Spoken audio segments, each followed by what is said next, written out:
Hey, good morning. So I'm not sure what woman needs to hear this, but get you some form of self-defense. I would prefer for you to get a firearm, just like a little, 22, Taurus, whatever, just some small you can keep in your purse, right?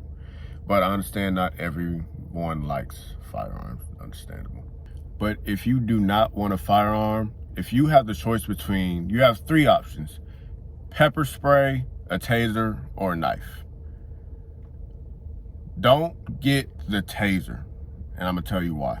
A taser should be your last resort because a taser is not lethal, nor is it, far range. So it's like you already got to get up close and personal to your attacker. That's something you really don't want to do, especially if you're a woman. Your attacker is probably stronger than you, especially if they're a man. So getting anywhere in arm's length, it's just a bad idea with a taser. At least with a pocket knife, that can actually do some serious damage. But you still don't want a pocket knife, again, for the same reason. It's too close, too up personal, too much of a tussle. You don't want that. The best non-lethal choice you have is that pepper spray. You can do it from like 6 feet away. It's gonna blind, temporarily stun them. I really prefer bear spray. Get bear spray, because bear spray is just way stronger.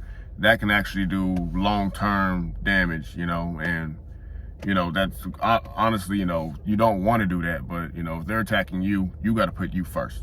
But yeah, pepper spray, bear spray, either of them two, way better than anything close range. You do not want to get close to your attacker. You're trying to flee from them, really. The most effective self-defense item, though, is a firearm. No debate, no discussion. I think we can all agree with that. I feel like a lot of women, especially women that have been in my life, and that are in my life, the main thing that they say for them is, it's scary. They never shot a gun before. They're not used to it. They don't know if it'll go off or something. And that is why they have shooting ranges. That's why they have classes to teach you. Because I promise you, it God forbid, it would be scarier for someone to come and try to be a threat to your life than it would be for you to be holding the thing that could be a threat to their life, if that makes sense. The world can be scary for women, and it's like, if the world's so scary for women, you do got to prepare yourself, because there's a lot of weird people in this world, and just protect yourself against it, Be ready, don't have to get ready. Y'all have a blessed day. Be safe.